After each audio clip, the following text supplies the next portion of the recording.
tolukela yo eloko ya kosala mpe tolongola ye na maboko ya mwasi wana. Bayaya na nga bokitisa motema.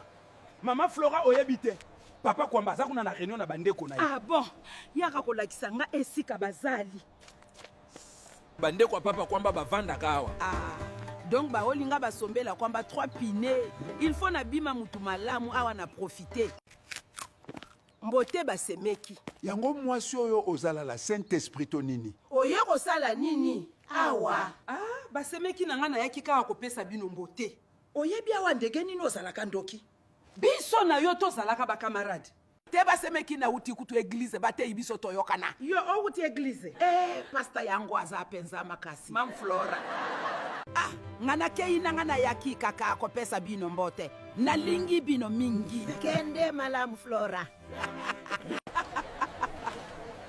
Ah, nazwi bango déjà na morale.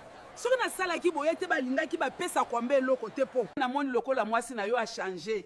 Toopesa yo 3 pine, toopesa ma Flora mbongo afongola restaurant. Ah bon? Ah, merci. Na condition moko. Il faut bozonga mboka Kinshasa eza pasi. Ah, oui, tozonga mboka ata sikoyo kutu. Mama bandeko bazopesa nga 3 pine yo. Ozo koma na restaurant. Tozokende mboka. Simbi.